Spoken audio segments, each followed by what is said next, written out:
When you're young and dumb, you don't really think about the risk. You have dollar signs in your eyes of what you could make. I didn't really appreciate the risk of building those houses. And I would argue that the risks that I took in building those two little houses was infinitely higher risk than what we did on that KPMG building. We had very sophisticated sponsors, real leases, real cash flows. Imagine starting your real estate journey while still in law school, burdened by student debt, and eventually turning dials for dollars into a billion-dollar empire. Most people in the real estate investment industry rely on a complex web of upfront fees to stay afloat, regardless of whether their investors actually make money. Our guest today decided to throw that model out the window. He put the risk entirely on his own shoulders, proving that by aligning his success directly with his investors, he could go from an industry outsider to being trusted by the world's largest institutions. Today, he reveals the crawl, walk, run evolution that allowed him to move from a single opportunistic deal to managing a massive portfolio with scientific precision. Welcome to today's episode of Your Business Growth Podcast. I'm your host, Jeremy Shapiro, author of Your Business Growth Playbook, and my guest today is Ari Rastegar. Ari, welcome to the show. Thanks, Jeremy. I think you explain it better than I do. So if you'd like to come to some of our investor meetings and share that next time, we'd happy for you to be a guest and explain it like that. Love it. Well, Ari, take us back to the beginning. You started out, while in law school, jumping into this world of real estate. How did you make that initial leap into real estate while still also being a student full time? Other than insanity and, mental health issues. And no, look, the timing was very interesting. And the time at 2006, 2007 should tell you everything. And, being in San Antonio when I was in law school, driving back and forth to school, it was very easy, to get mortgages, to get loans, and not necessarily for me. I mean, I had basically no income and, a bunch of student loan debt, but the operator and the developer, who's still a very good friend of mine, Mitch Dugan, really governed this little part of northern San Antonio. It's called Spring Branch. It's not exactly San Antonio, but Spring Branch is kind of the northern district, and it's blown up since then. And, he was building these single family kind of second homes for people very close to Canyon Lake. And driving back to school, I lived in this little neighborhood that had a bigger house where I could kind of study and sprawl out, which was, cheaper than living very close to campus. So I drove about 30 or 45 minutes back and forth to school, which gave me a little time to, kind of think and, back and forth. And I kept seeing, his signs go up before I knew him. It said, Dugan Construction for sale. And then on the way back home, effectively, it said sold. And so this was my trip back and forth, for several weeks. And I just kept thinking, I was like, geez, sold, but sold, for sale, sold. And finally, I picked up the phone and I called, one of the, effectively like one of the real estate brokers that's name was on this thing. And I was like, well, how much is that lot? I had curiosity. I saw, there was just framing going up. And over the course of this time, I saw houses complete or almost complete, starting, existing houses sold. And I was like, well, how much is this lot? That was really close to my house. So where I lived, it was within walking distance. And there was a few in the middle of construction, a few that were completed, and a couple lots that were for sale around other bunch of houses that were already completed and sold. So it wasn't like rocket science for me to think, well, if that one's sold already, and this lot is here, and that one next to it is built and sold, and so there wasn't like some, precision underwriting, like, running a spreadsheet. It was like, how much is that? And they're like, oh, it's $3,500. I was like, that lot is $3,500. I was like, yeah. And I got to just doing a little bit of math, but again, nothing that you would think, like some underwriting, like I'm an English major. Like I was like, looking at it, and the house sold for, $115,000, $120,000 next to it to tell you kind of the pricing. And I was like, well, the land's $3,500, and, just doing some rough math, I was like, I guess it probably will cost $80,000 or so to build it. So they're making, I'm just kind of doing this in my head, like thinking about it. And finally, I had about $8,000 in scholarship money and student loan money that was, I hadn't necessarily draw down it, but had access to it. That was for living and for stuff. I got a $10,000 scholarship that year to go to St. Mary's School of Law. That now I'm on the board of trustees. Many years later, the dean is a dear friend of mine. We do this incredible scholarship in the name of my previous dean, Charles Cantu, that was actually the longest sitting Hispanic law professor in the United States, which is a pretty incredible feat. Still one of my dear friends. We text and talk. And if it wasn't for him kind of changing my course curriculum so that I can kind of work from home and have some self-paced studying, none of this would have actually been possible. And so just having those dialogues, I saw Dugan's name and I just showed up at his office and I was like, hey, I saw that you built this house, and, him and his wife are looking at me funny. And I was like, well, there's a lot here for $3,500. And, kind of rewind a little bit, I ended up just drawing on that student loan money and drawing on that scholarship money and just buying the lot completely sight unseen. Basically no effective due diligence other than the houses next to it were already built. And I went in and I was like, hey, there's a lot here next to whatever. They're like, yeah. I was like, yeah, that's sold recently. And I'm like, and it's like, you bought that? I was like, yeah. I was like, why? I was like, well, to build a house. He's like, oh, you're going to build a house? I was like, well, about that. I don't really have any money. And I see Security State and Trust Bank finance the house that you built. I was wondering if I put up the land, you help me get the loan, and we'll split the profits 50-50.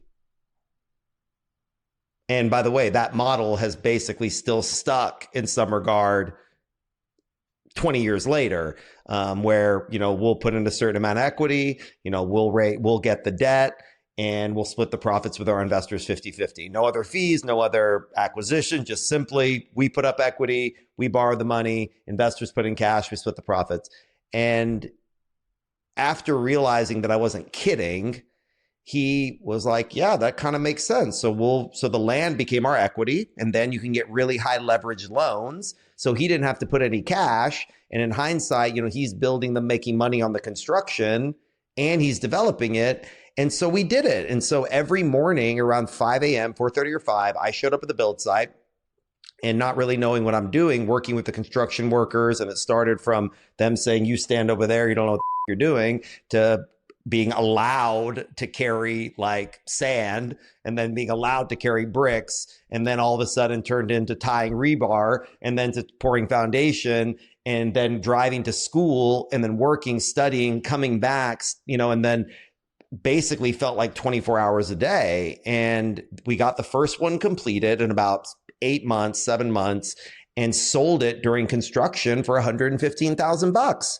And made money, and then immediately bought another lot, right there, right within a block or so, and did it again, and built it. And we sold the house like basically right at completion, right around the end of 2007.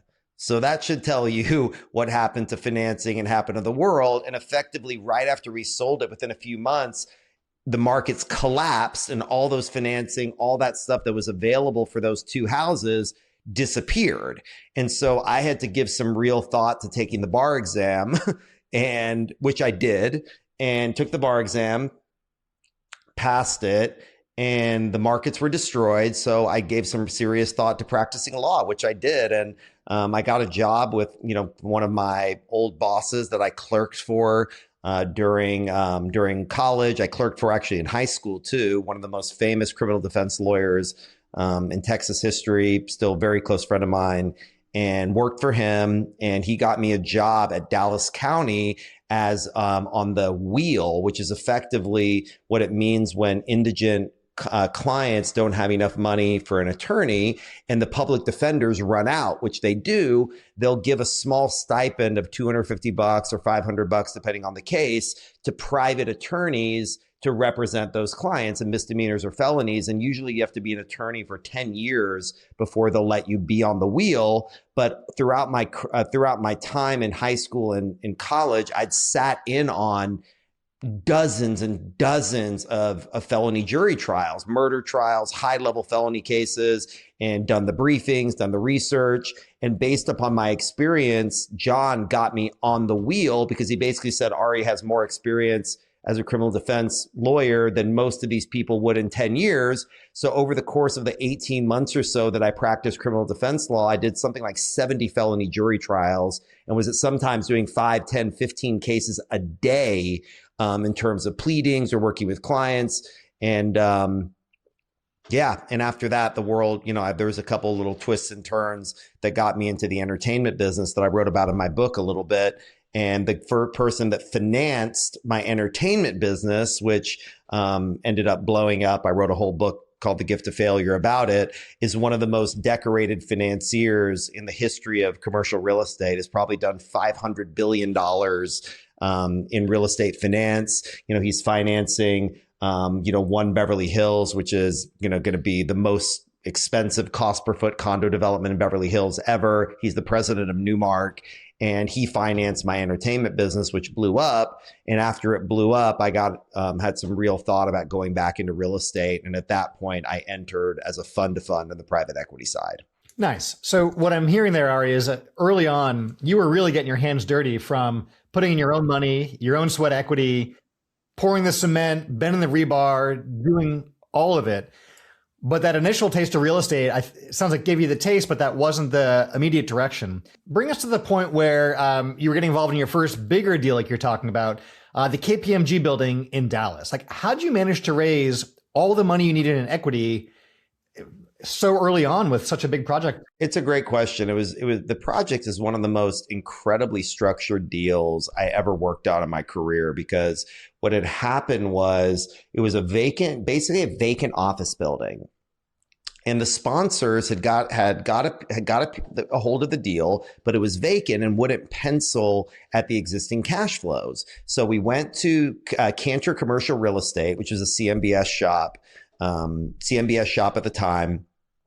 And that basically Cantor Fitzgerald, the CEO, Howard Lutnick, who is now our commerce secretary, ended up doing a pretty incredible deal to buy BTG, buy Newmark, and create a CMBS business, which is effectively the bond business. So Howard being the king of bonds, effectively thought, well, look, if we can originate this debt and we can sell the bonds, there's a bunch of fees there. It ended up being very smart.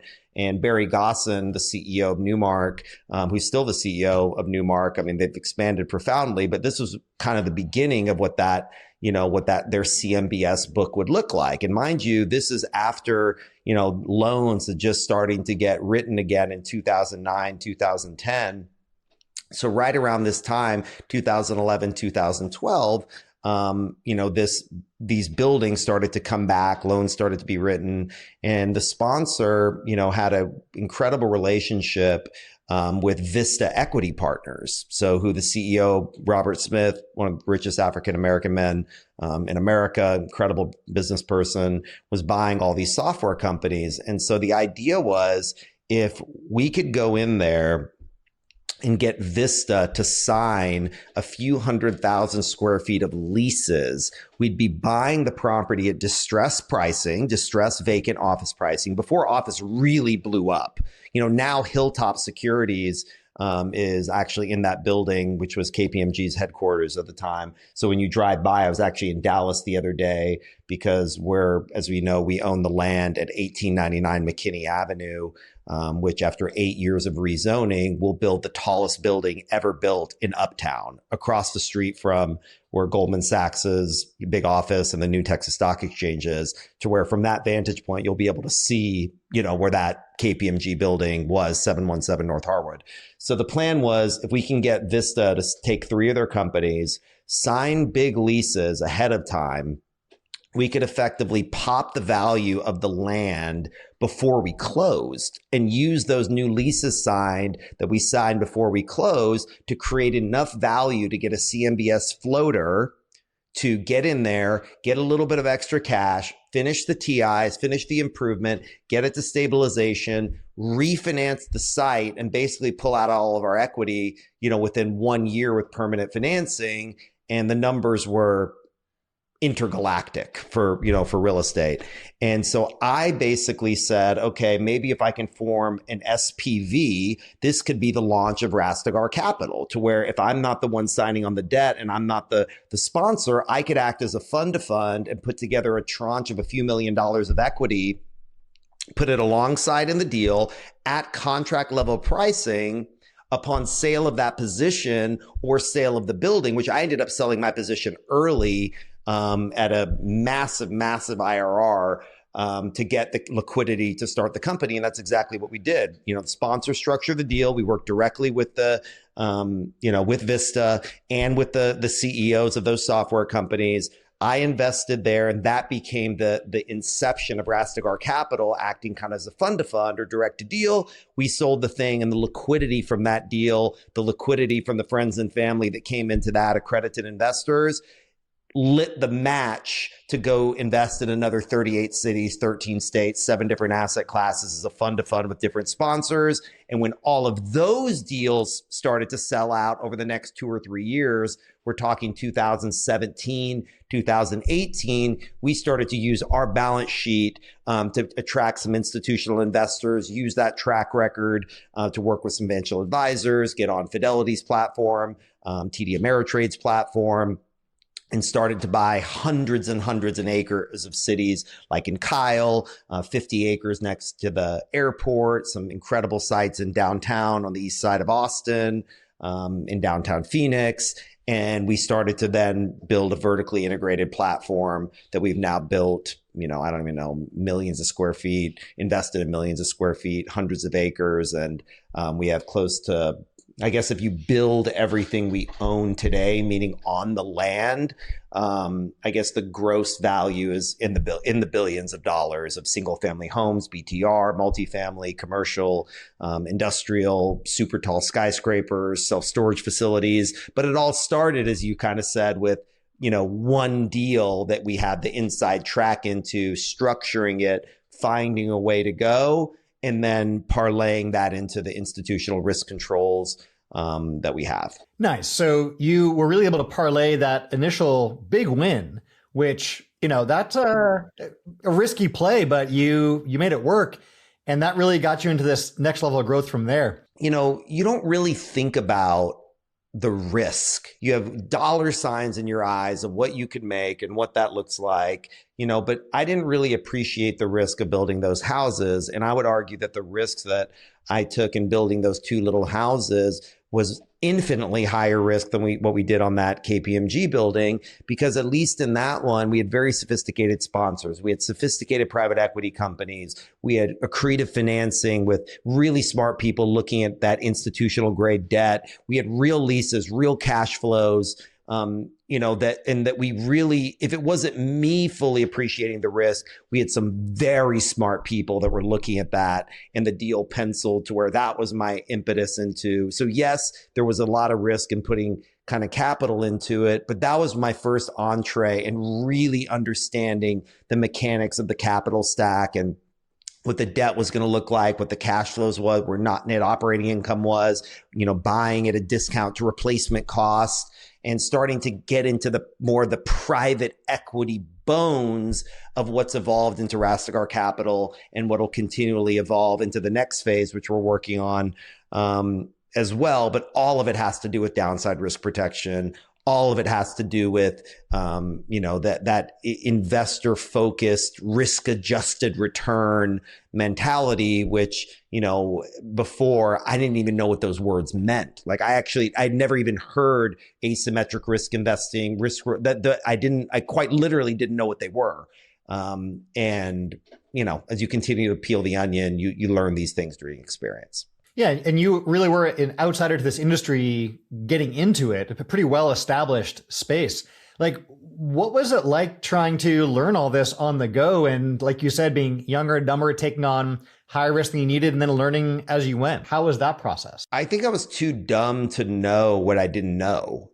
honesty. It was so exciting. Like, sitting across, from these masters of the universe, like the Robert Smiths of the world. And I don't know Robert very personally, but being there and, dinners and meetings with some of his people, the president of his company that left and a bunch of his CEOs, and being there at Canner around people like Anthony Orso and, Howard Lutnick being one office away. And it was a unbelievable thing. Like I'm going from, literally sleeping on the floor of my little apartment in Dallas, while I was a criminal defense lawyer, and sleeping on my chief of staff, soon to be chief of staff's couch, already a lawyer, to within a blink of an eye, literally within a year, living in New York City on Wall Street in a brand new building, being in the room with these types of names. Like, I was just, and this is before really YouTube or Google. You couldn't really look this stuff up as much,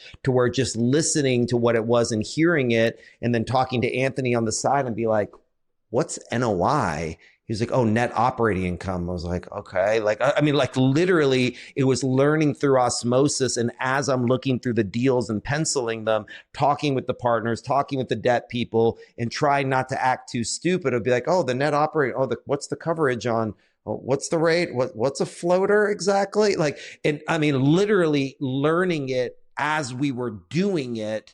And some of it was so exciting, a little bit scary, but mostly so invigorating, that I almost had to pinch myself sometimes, of being like, look at the people that are standing around here, and trying not to talk too much and listen more, and learning as it was happening.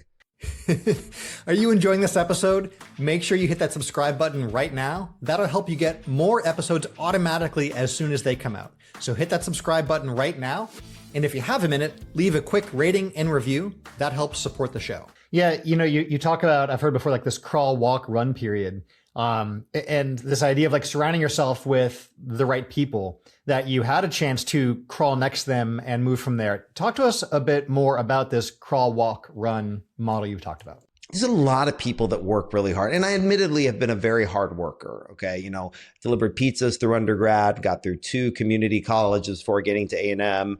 And then, doing my study abroads and, scholarship money to get into law school and being on the construction site. So admittedly, I have been a very hard worker, and I'm very fortunate that I have my limbs and my health to be able to be a hard worker. But a lot of people work hard and they don't get in these rooms. Okay. So I want to truly say that a lot of this really has been a privilege. And I'm not saying that in some cheeky way, that I don't know how some of it happened. My wrestling coach in middle school and high school, his cousin was Anthony, and I met him at a thing. And so he happened to say, no, you meet Ari. He was he's a mediocre wrestler on the best wrestling team in the United States, but he's a hard worker. You can trust him. He's loyal. And then getting me in that place. So I woke up in the room, with some of these people in ways that it's hard to reconfigure. And yes, did I get on the phone and cold call 40, 50 financial advisors a day before there was a CRM, before, you just literally Google independent financial advisor and just get on the phone with so many people, show up at people's offices with donuts, and I don't know if that world even exists anymore, but the harder I worked, the luckier I got, in some regard. But you crawl, the strategy of crawl, walk, run is, hey, start with something kind of small and see if you can figure something out. And then you kind of walk into it, and then you start, running and getting your bearings underneath you. And I think that is a very human experience. Quite literally, we learn how to crawl, we learn how to walk, and then we're fortunate enough, we learn how to run. And for me, that's really been the learning process of jumping in something I have no clue about, and then inching into it reluctantly, trying again, asking questions, failing, trying, sounding stupid, getting a little embarrassed, and then coming back and try it again. Because that's so much of the process, is that if you're not willing to be humiliated or willing to be very embarrassed or look really stupid in front of really smart people and be able to endure that with grace and go back and do it again, the learning process is brutal. And I think you won't accelerate you're learning if you are not willing to endure enormous amounts of pain and suffering, enormous amounts of humiliation, or at least be prepared to be, because you have to really endure a long time of being wrong or be prepared to be wrong before all of a sudden you look like a genius. And so there's a certain part of this where you have to maybe have some intelligence, you have to have some subject matter expertise or specialized knowledge, as Napoleon Hill said. But then these unforeseen things that are unforeseen. It's like Donald Rumsfeld said something that always stuck with me. He said, there's things that we know we don't know. And then there's things that we don't know that we don't know. And that same process happens when you're crawling and walking and running and counterpunching and trying again, where, you know, when I thought I'd done everything smart and I'd signed these big things and I knocked on the doors and I'd convinced them to do whatever, and then an ice storm hits, you know, and how do you underwrite that? So I've learned to know that we're going to have to endure unforeseeable things. And in the investment business, maybe that means more capital, cash reserves. Maybe that means a little lower leverage, controlling the controllables you can. But being an entrepreneur is so much about enduring psychological and emotional hits that you have to be able to get yourself back up. And we see this in sports a lot, where you take, like, I don't know, LeBron James or Kobe Bryant, and yeah, playing the game is one thing, but the media scrutiny of what that looks like and your family being harassed or whatever it comes to it, those intangibles is where the game is really won or lost, in that inward mental game. And it's why I've spent such a profound amount of time working on my meditation practice, working on my health regimens, being in the gym. And because I find the psychological part of this is 100x more difficult than learning. Like, the Egyptians built the pyramids, bud. Like, building an apartment complex systemically is not that difficult in the grand scheme of things. And a multiple on NOI to underwrite an apartment deal and lease a couple apartments, yeah, it's hard, but lesser men have accomplished more, if you know what I mean. But being able to run your family and go through that, or me going through my divorce and still raising 3 children, or, you know, then rates going up and investors calling you to be, you know, when they're worried about something, all of those intangible psychological resilience pieces, to me, is the part that nobody told me. And that, you know, I didn't know that that was going to be the work. The work is not, you know, buying an apartment complex and trying to raise money. It's when interest rates spike 500 basis points, and investors that you spoke with, and of course in good faith, and signed all this stuff and showed them the documents and you showed them the plan, and then it's delayed a year. And you have to get on the phone and say, look, it's not your fault, but it's your problem. And when people trust you, especially retail investors, you got to pick up the phone and say, hey, I know I said this, and yes, on paper, I did everything right, and we got the right debt, we did the right whatever, but I mean, this rate that was at 4% is at 9%. So we thought cash flows were going to be X, but the rates went up, COVID hit, and things were delayed. And, you know, how you deal with that and being able to get off the couch when you feel like shit and you know, feel bad or you feel whatever, that's the game that of being an entrepreneur that I don't think is spoken enough about, because that's really the work. You know, buying real estate or raising, you know, whatever, that's simple. I shouldn't say easy, but it's simple compared to these other intangibles that require a level of emotional intelligence that's very hard to gauge. But if you focus on it, there are ways to improve it that, like I said, that have been vital to any kind of modicum of success I may or may not seen. So I want to move on and talk business models, but before we do, just to recap a few things I'm hearing for our listeners. You know, one is that entrepreneurship, business, whatever the model, is not without its risk. You can certainly mitigate, backstop, insure in many ways, but it's not risk elimination. Everything has risk, Jeremy.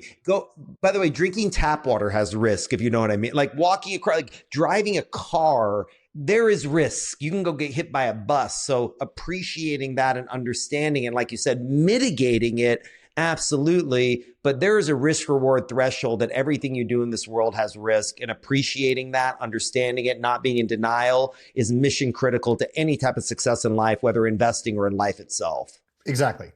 And so Beyond the risk mitigation, the other piece I'm hearing there also that is so thematic in entrepreneurship is getting out there and doing it. It's not about getting rid of all the risk. It's doing it despite that, right? And then working with the things outside of your control. And you listed a dozen different things there, plus that you've encountered obstacles in the way. And the obstacles don't stop you. It's just something you go, around, over, under, through, but it's not a stop sign. It's really, it's more of a detour. And you've done that. I'm glad you said that. It is. And the obstacle, and I've heard this phrase used and I love it. The obstacle is the way, and that is the point of leaning in to those things because, Tony Robbins, and I'm admittedly a huge proponent of any type of personal development because I do believe the overcoming is the becoming, overcoming your old self, overcoming your things. And if you're not willing to innovate yourself, change yourself, you have no prayer of being an entrepreneur. The amount of change that happens in your business, if you plan on still being a founder and a CEO, the innovation, the pivots require you to change and evolve. And Tony Robbins said something that I love so much and that fundamentally changed my paradigm about obstacles or problems is that he said, problems are the gifts that we grow from. And in the title of my book, although not the great American novel, hopefully worth the $10 on Amazon, is The Gift of Failure. And I know that sounds a little kitschy on its face, but when I look back and hindsight has that 2020, every huge obstacle, every massive failure, temporary defeat, everything that felt insurmountable, when it was accomplished, what was impossible became possible. Those lessons that were learned, that experience that learned, quite literally are the gifts that you use and the lessons and the tools you use to accomplish bigger problems down the road. So the only people that don't have problems are 6 feet deep. So being blessed to have problems means that you're a human. And the bigger problems that you have means the more responsibility you have and the higher privilege you have to be a leader if you're blessed enough to be a leader. And so if you can change that paradigm, and I'm not saying it's easy, I struggle with it. I'm not saying it's fun. I'm not saying any of that. But if you can look at it in that moment and say, never let a good crisis go to waste, and figuring out what to extrapolate. Growth almost always happens from being uncomfortable, being in a new, different space, place, etc. And so you've got to put yourself in those uncomfortable, difficult situations to find that growth, to find those lessons. Staying, the stasis is more or less moving backwards. Organic matter only exists in 2 states, growing or dying. Stasis is not a thing for organic matter. And we see it like in water. Water that's not moving is stagnant and it's poisonous, and so growing or dying is the point. And I also believe, I saw Ray Dalio, and Ray Dalio has been a big, important piece of my life for the few times that I've met him and seen him in person. He's the one that told me about meditation, actually. And he's been a huge meditator, as long as, he talks about, but he has a little formula that I think about a lot is pain plus reflection equals progress. And I would take it a little further and say, if pain plus reflection is progress, I would say progress equals happiness. Because when you are progressing, albeit an inch and you're crawling through the mud or a mile, and I often say that, they call it a step back jumper for a reason. Sometimes you step back to make space and then you make that shot. So you might think that you're taking a step back. You might think you're whatever, but creating that space to open the shot, you might not have the wisdom or the discernment to know it in the moment. But in hindsight, you can see there was space needed to make to go hit that shot. So pain plus reflection is progress, and progress equals happiness. I like it. That's good. All right, let's talk business model briefly here. Traditionally, in the space, there's like this upfront fee model, and you decided to pivot away from that into a more non-traditional model that's more performance-based. Talk to us about why you made that choice and how that's helped out from a business growth standpoint. Well, at the beginning, I always have said to the team, and I've said it to myself, I don't want to be in the fee business. I want to be in the performance business. And look, there's a certain amount of fees and expenses that need to be paid. Okay. And there's a fine line between somebody taking a 15% fee for capital raising, and you raise $1 million and, you're only investing $850,000. And then you have an acquisition fee, a disposition fee, a 2% management fee. So there's a fine line between utilizing costs or fees, whatever language that you want to call them. You can call them fees, you can call them taxes, you can call them expenses. Like there's a lot of different ways to skin that cat, but it's money coming from the investors. And I have found that there's a fine line between how you utilize those expenses to run a premier organization. And there's a certain amount of them that are needed. And we'd like to believe that we've created a balance between those reimbursements or those expenses that are needed so that we can best serve our customers and bring them the best analysts, bring them the best due diligence, bring them the best deals in the world. It's like in construction management is a great example. So when you're developing something that is highly difficult, highly technical, there's development fees. Okay. And those development fees I've learned in building Infinity Park, a 600,000 square foot industrial facility that we built here. We sold one of the buildings to the city of Austin Police Department.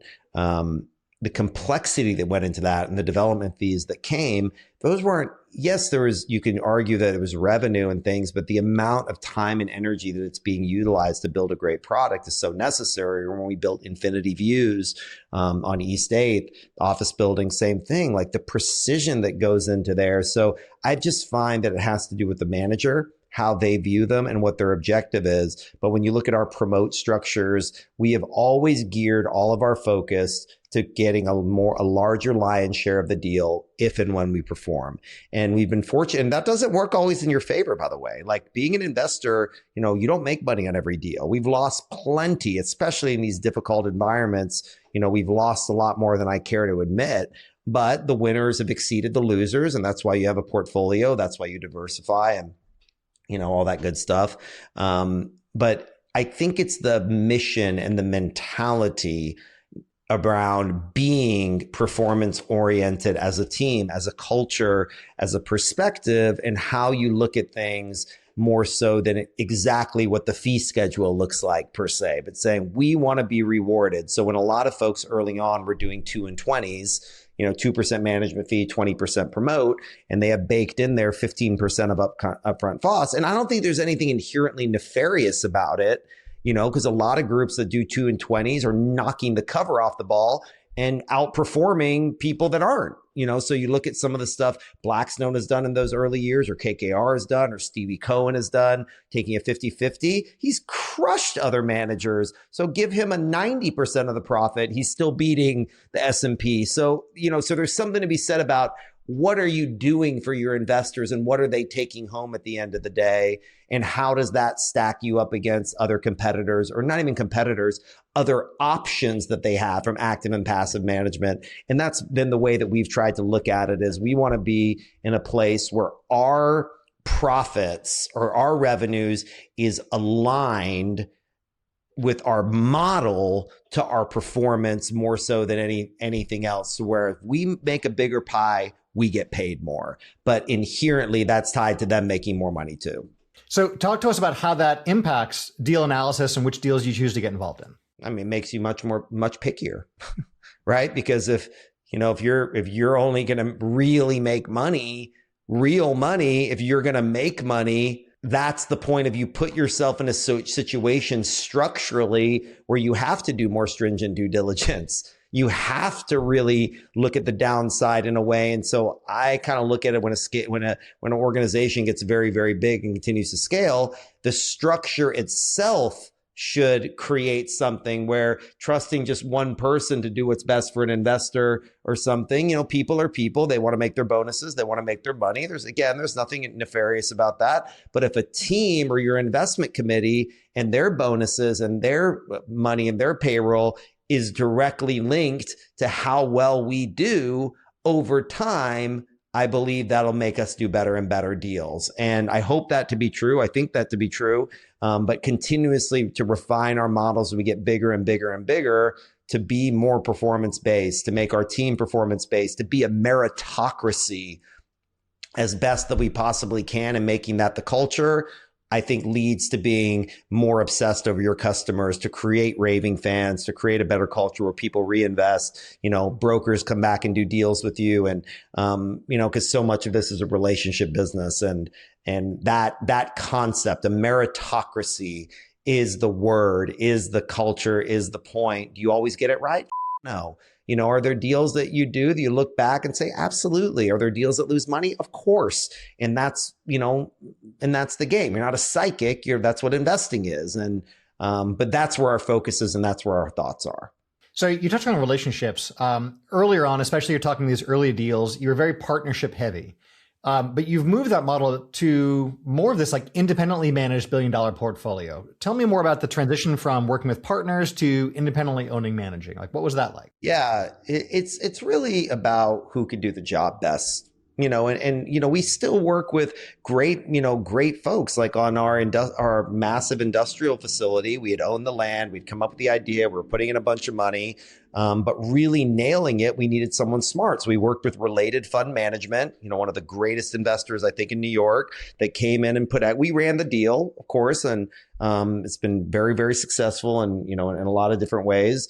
But, we needed eyes to make sure we're executing properly. You needed capital, institutional capital to do it, relationship on the debt side. And so using strategic alliances to do that where everybody can get the pie bigger, we're still absolutely doing. On our project in Dallas, Infinity Tower, 400-foot super tall on a half-acre triangle. Yeah, I'm going to get some experienced developer, co-GP to help us look at that deal and make sure we're executing on it right and not being penny smart, pound foolish to where, you bring some folks in there. The key is to execute on the deal. That's the objective. And when you execute on a deal, you have plenty of time. So what you're seeing is starting out super fund to fund, starting to figure something out, and then taking it on our own back and executing it. And then figuring that out and continuously working with this idea of becoming a vertically integrated firm that does it soup to nuts, but not being in a rush to get there. And every time that we go down the daisy chain, bringing in a strategic alliance on that part that we don't have subject matter expertise, nailing it, getting it right or not, or figuring it out. And once we learn it, keep going down the daisy chain until one day we own the land that grows the trees and the company that cuts the trees and the factory that turns it into lumber and the ship that brings the lumber over. And then that whole like working the supply chain is a strategy we love talking about in the show, as well as this idea of like when you repeat something enough times, you dial in your systems, you figure it out, you get operationally better. And due diligence is one of those areas I think you've really found some expertise, to the point you have this scientific 100-point system. Tell us about where that came from and how you use that 100-point system. And the 100-point system I'd like to believe, so it reminds me of a story that, Ralph Waldo Emerson and Henry David Thoreau were very, very dear friends, both transcendentalists. And, I remember that Emerson wrote Thoreau a very long letter, and he wrote at the end, P.S., I'm sorry I didn't take the time to write you a shorter letter. And I can say that about my due diligence checklist over the years, is at the time I took the time to write this long thing, thinking I want to hit all these different things. And over time, it's been whittled down to things that are so much more substantive and so much more, because that clarity is so much more effective than complexity. And at the beginning, you don't really understand that or what that means or what the real value and the real leverage points are. But I can tell you in real estate on its face, and we're very much evolving into a technology company, quite frankly, and so much more of what we're doing is in tech, so much more is, around this, our Infinity brand, our sister brand, Infinity, is very much a technology brand, more than anything else. And even we're starting to make our first investments in startup technology companies and very much evolving into the technologies that plug into real estate, because everything is real estate. You have to be somewhere in real estate. You have to own that foundationally. But my point in saying that is, in real estate, your entrance strategy is really the most important strategy, because that's what you can really control. So much of what we look at is, what are we paying for this thing? What are what is the things that we can actually control? So if you're buying something at a massive discount to replacement cost in a great area, so much of it before is looking at the future stuff, and you can get drunk on Excel models of just turning them around to make a 600 IRR and make 40 times your money. But it's a lot easier, I think, and more disciplined to focus on what are you doing at the outset? What are you paying? What level of value creation can you have on the front end? We're looking at deals now where we'll buy 500 acres as an example, and we already know we have builders that want to buy those lots. So is it a complete done deal? But we know if we get it, we can go through some simple entitlement work. We can finish the lots, and we at least have a base case of our customer of what that's going to look like. So we try to do deals where we can try to now going forward. And I wish we could say this about all the deals we did and we didn't is, who is that end user customer? Can we get some leases on the front end of kind of like the KPMG concept of, can we buy something where we know we have a tenant in tow? Can we buy a piece of land that we know that we can sell a certain amount of lots? And that's really become, the strategy and the technologies that we're investing in. We could be the customer. These are technologies that we see, they make a lot of sense to where we're investing in them because we think if we freaking need it, then a gazillion other people are going to need it. And so we're going through that point where our access to information, our access to companies, our access to capital has widened so dramatically that our customers, that have trusted us in this regard are asking for new things. They're asking to invest in AI companies. They're asking us about fintech. They're asking us about prop tech. And we're basically said, look, this is what the need is. And we are the customer for a lot of them. So if we use our foundation and buy and invest and cultivate these types of companies, we can utilize them for ourselves and also provide them to other customers. And that's one of the most powerful things in that vertical integration strategy is that oftentimes it's filling a gap you have in your business or taking care of one of your biggest line items where you're not going to be the only customer. And so it's a model we see and we use often very successfully. So kudos on that. All right. So clearly you've not let the lack of answers stop you from moving forward in your career. For entrepreneurs earlier on in their career who are feeling challenged, like they don't have all the answers, like what advice would you have for them about moving forward despite not having all the answers?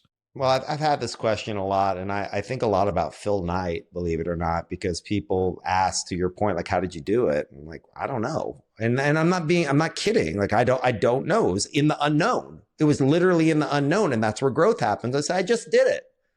And then I think of Nike, and that's my thing. I was like, go buy a pair of Air Force Ones and just do it. That's the only way. You not having all the answers is where the value is. And that discomfort, as you said, is where the growth is. So being comfortable, being uncomfortable and not knowing, like being able to sit down and say to yourself from a risk tolerance standpoint, are you okay jumping off the cliff and building a plane on the way down? And if the answer is no, then you shouldn't be an entrepreneur. And not everybody should be, by the way. Like that's not there is a dark side of being an entrepreneur, and don't I know it?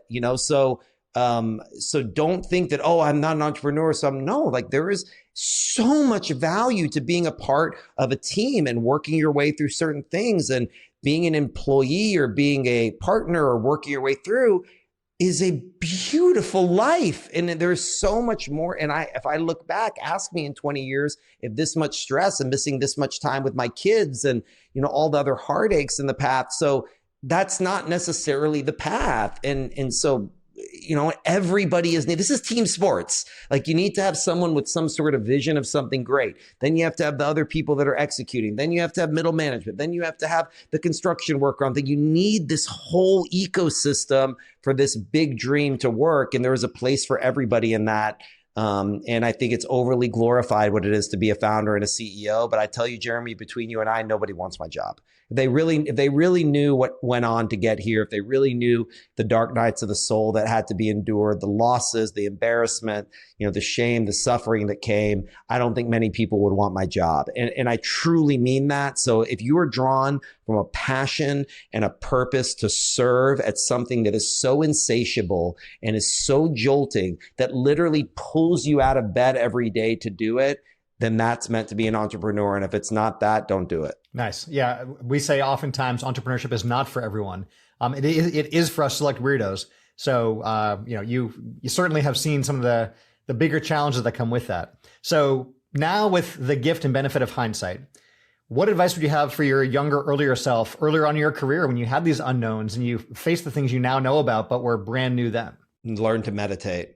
because if you can't calm your nervous system and find a place of equanimity, and this is what Ray Dalio told me when I asked him. I was a young entrepreneur. I stood in line to talk with him at a conference, and I said, I asked him, arguably one of the greatest investors in history, certainly one of the largest hedge funds ever. And he looked at me and said, meditate. I was like, meditate? I thought you were going to say MBA. So anybody that's here that really wants to be an entrepreneur, go to a Dr. Joe Dispenza, go look up Dr. Joe Dispenza, watch his progressive retreat, go to a 7-day retreat if you want to, learn how to meditate, because until you can really learn how to control the voices in your head, it'll make so much distractions, cause so much trouble and so much dissonance that is very counterproductive. And I wish I would have learned and done it later. I'm a lifetime meditator. I meditate twice a day at least, at least an hour a day, sometimes 2 hours or 3 hours. And that is an investment in my mental clarity. That is an investment in my empathy. That is an investment in myself so that I can serve. I love that. All right. On the numbers side, you and I are both numbers guys. We love the KPIs, the metrics, how we know if we're on track or not. Like, what are the key numbers you and your team talk about at your stand-ups or that are on your dashboards to see if you guys are on track or off track and where the business should be? Well, look, it's all about value creation, right? So what we're constantly looking at is where have we created value and made progress? And that is the systemic undercurrent of every single thing we do. What's a zoning case? We're looking at what's the step-up value going to be. If we're talking to our retail capital raising team, we're looking at how can we lower that cost per lead, which is creating value. Because and I know it sounds very rudimentary, but focusing on the systems that are creating value. Where is value being created? At the team level, and that means profitability. That means net operating income. That means lowering expenses, and I know these sound like very rudimentary things, but so many times people get lost in this operational nuance of we should be doing brand, I don't know. But where is the value creation and how can you measure that value is created? And asking the team in every call, how much value did you create this week? Did you save money or make money? Nice. All right. Before we wrap, Ari, a few quick rapid fire questions. If you were to start all over again from scratch, what one lead source would you go all in on? I would go in on using AI tools to scrape Reddit for different people, asking and figuring out what people are actually wanting to do and finding sources to curate people that have actual insight and intention to do a certain thing, no matter what the customer is, no matter what the business is, and bring people in with that intent and create customized ways to talk to them. Nice. All right. Aside from your business growth playbook and The Gift of Failure, what are some of your top favorite business books? I think The Intelligent Investor was very, very powerful for me. I think a book recently that really was effective for me was The $1 Trillion Coach. It's an incredible book about Eric Campbell, who coached a bunch of the Google guys. It was incredibly helpful. And I think that the book that anybody that wants to be an entrepreneur should read, Relentless by Tim Grover. It is about Michael Jordan and Kobe Bryant's personal trainer. He wrote the book on the things that took them from good to great to unstoppable. And it is about the mental comes. If you read The Intelligent Investor, you'll learn everything you need to know about the technical of investing. The rest is a mental game. Yeah, I'm hearing that theme a lot. The technicality part can be learned. The mental stuff is really what's been powerful. Yeah, that's the point. ChatGPT can tell you the technical part. Ask it to build you a model. But figuring out how to raise capital and build relationships and talk through people, now that's an art.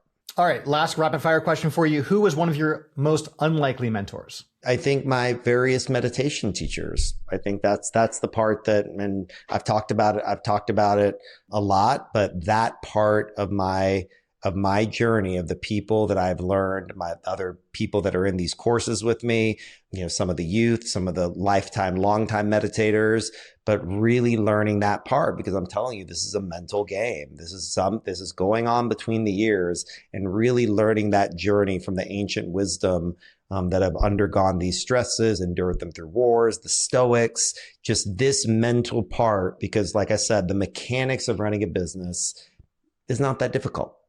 It's really not that difficult in the grand. Maybe if you're some technical trader, I don't know, like running commodity with an algorithm, but running 99% of the businesses, are about sales, expenses. It's a very, it's when you shave it down, and you should, but the endurance and the mental ingenuity that it takes to do that, that's a different game. Nice, Ari. So to recap for our listeners, you moved from being a law student raising equity on cold calls to partnering with specialists, eventually codifying your own scientific diligence systems and performance-first structures to build a billion-dollar real estate empire. And for listeners who want to learn more about you, Ari, where should they go right now? You can go to rastegarcapital.com.